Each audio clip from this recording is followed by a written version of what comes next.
자, 오늘 할 내용은요. 제목이 이렇습니다. 이 집에 평화를 빕니다. 뭐라고요? 이 집에 평화를 빕니다. 어디서 많이 들어본 내용이죠? 어디서 들어봤는지 기억이 안 나는 친구들은 교리를 끝까지 들어보시면 요 글자가 나올 겁니다. 그러면 천천히 교리 한번 또 들어가 보죠. 평소와 마찬가지로 복음을 읽어봐야 되겠습니다. 오늘 복음은 루카복음 10장 1절에서 12절까지의 말씀 아닌가? 10장 1절에서 12장 17절에서 20절의 말씀인데 읽어보시면서 요 땡땡 찾으면서 한번 읽어보면 좋을 것 같습니다. 루카복음의 말씀입니다. 그때 주님께서는 다른 제자 72명을 지명하시어 몸소 가시려는 모든 고을과 고장으로 당신에 앞서 둘씩 보내시며 그들에게 말씀하셨다. 수확할 것은 많은데 일꾼은 적다.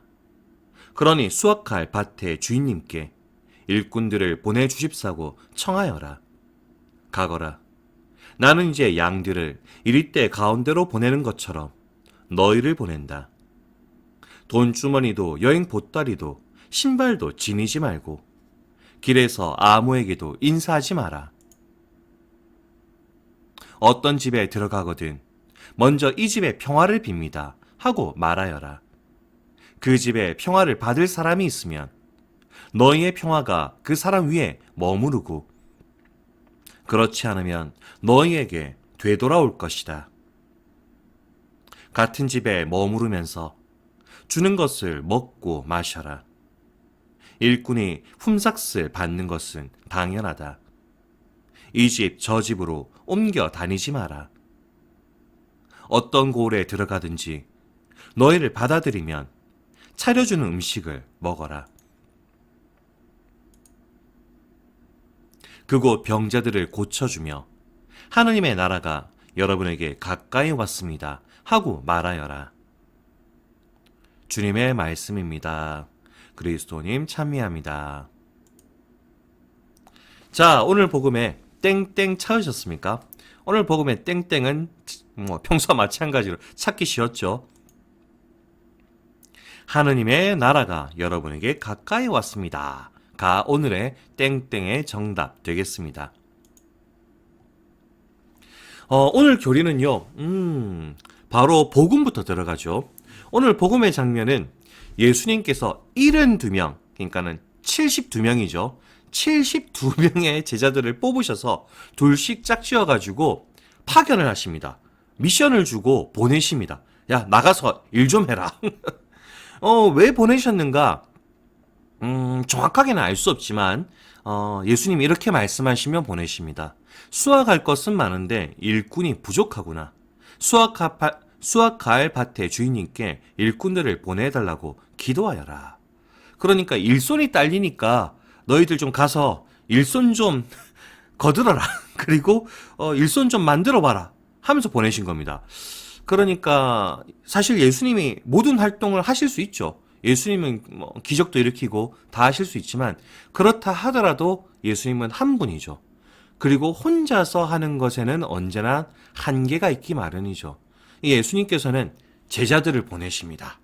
어떤 면에서는 이제 예수님이 없을 때 제자들이 스스로 해야 되니까 실전 연습일 수도 있겠죠. 너희들 스스로 나가서 복음 선포도 좀 해보고 아픈 사람도 고쳐주고 평화도 좀 빌어줘보고 나의 일을 이어받아서 할 나중에 것도 미리 한번 해봐라. 어떤 그런 건 아니었을까? 라고 싶은데 어쨌든 예수님이 먼저 72명의 제자들을 뽑으셔가지고 앞으로 쫙 보내십니다. 가서 복음 선포를 한번 해봐라. 그리고 난 다음에 예수님께서 이렇게 말씀하십니다. 같이 한번 읽어볼까요? 시작. 어떤 집에 들어가거든 먼저 이 집에 평화를 빕니다 하고 말하여라. 뭐라고요? 어떤 집에 들어가거든 먼저 이 집에 평화를 빕니다 하고 말하여라. 오늘 교리 제목이었죠. 오늘 제목에 나오는 건데 어느 곳에 가든지 너희들 가가지고 해야 될 것 첫 번째는 그 집에 평화를 빌어줘라 라고 예수님께서 말씀을 하시죠. 그래서 우리들 자주 보는 게 하나 있습니다. 자주 보는 거 뭐냐면 어, 이런 거 본 거 있으십니까? 어느 집에 가가지고 혹은 식당에 가지고 이 집의 평화를 빕니다. 줄여놓은 거죠. 혹은 이런 거 보신 거 있으신가요? 이런 거. 여기 들어오는 모든 이에게 평화. 이게 뭐냐면 예수님께서 어느 집에 가거든 먼저 그 집에 평화를 빌어줘라 라고 하셨죠. 그래서 이 성당 다니시는 분들이 처음 누군가가 집을 샀다 혹은 처음 그 집에 방문한다 할 때 선물로 요걸 많이 사들고 갑니다. 요거를. 그리고 이거를 이제 걸죠. 걸다 보면은 집주인이 이제 이 집에 평화를 빌었는데 이제 새로 들어온 뭐 놀러 오시는 분들이 있을 거 아닙니까? 그 모든 사람들이 평화를 빌어주는 어떤 그런 것들 때문에 이런 거 선물 많이 합니다. 선물. 이런 거 많이 보셨죠? 식당이나 이런 데 가도 이거 많이 보실 겁니다. 그게 여기서 나온 겁니다. 오늘 복음에서 요 말씀들이 나온 거죠. 그래서 우리가 자주 봅니다. 어쨌든 제자들을 이렇게 예수님이 파견을 하십니다. 그리고 중요한 거. 오늘 교리에 제일 중요한 거. 파견된 제자들은 그래서 어떻게 됐을까요? 어떻게 됐을까요? 제자들은요, 파견 갔다가 돌아옵니다. 어떻게? 기뻐하며 돌아와 말합니다. 주님, 주님, 제가 주님의 이름 때문에 마귀들까지 저에게 복종합니다. 제가 주님의 이름으로 막 했더니 마귀들도 막 쫓겨나고 난리 났습니다. 예수님. 와, 장난 아니었습니다. 라고 얘기한 겁니다. 그러자 예수님이 뭐라 그러시냐면요. 나는 사탄이 번개처럼 하늘에서 떨어지는 것을 보았다. 사탄이 떨어지는 거 보았다. 너희들 덕분에. 그리고 너희 이름이 하늘에 기록된 것을 기뻐하여라. 너희들 이제 하느님 나라 간다. 너희들 하느님 나라 그 명부의 이름 들어왔다. 라고 얘기하십니다. 줄여서 뭔 소리냐? 대성공이 난 거죠. 파견됐던 제자들은 대성공을 경험한 겁니다. 어마어마하죠. 제자들 엄청난 경험을 합니다. 그리고 이것은 우리에게도 중요합니다. 왜? 예수님이 파견한 건 그 72명의 제자로 끝나는 게 아니기 때문이죠. 예수님과 함께하는 우리들, 이 세상에 살아가고 있는 우리들, 세례를 받은 우리들, 성당을 다니는 우리들, 또한 세상에 나가서 평화를 전하고 사랑을 전해야 되는 그런 어떤 역할을 가지고 있죠. 예수님은 그렇게 우리를 세상에 보내셨습니다. 그러니 하느님 나라의 사랑과 평화를 전하기 위해 파견된 우리들, 이 제자들과 똑같은 상황인 겁니다. 그러니 우리는 우리가 만나는 모든 이에게 하느님의 평화와 자비가 가득하기를 빌어줘야 되고 그걸 해야 되는 어떤 역할을 갖고 있는 사람들이죠. 그리고 여러분들이 그걸 잘할 때 우리는 마귀들까지 우리들한테 복종하는 걸 보실 겁니다.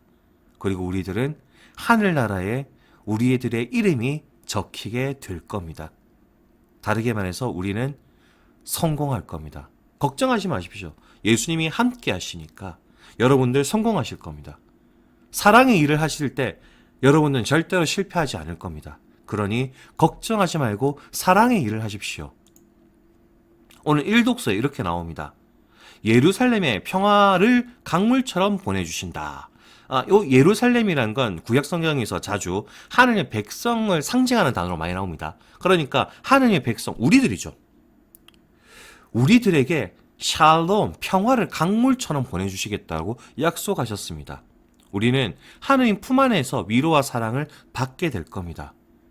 그러니 두려워하지 말고 걱정하지 말고 세상에 나가서 사랑의 일들을 하고 평화를 전해주셨으면 좋겠습니다.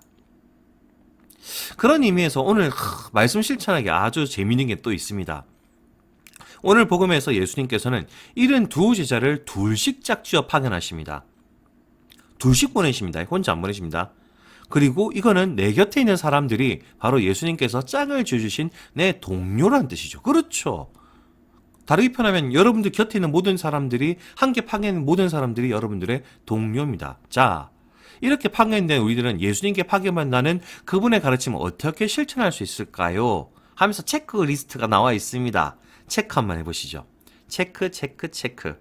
그리고 실천도 해보고 노력도 해보셨으면 좋겠습니다. 그럼 친구들, 이번 한 주간도 정말로 주님의 평안에서 머물면서 주님의 평화를 전달하고 주님의 사랑을 전할 수 있는 한 주 되셨으면 좋겠습니다. 그럼 친구들 다음 주까지도 안녕.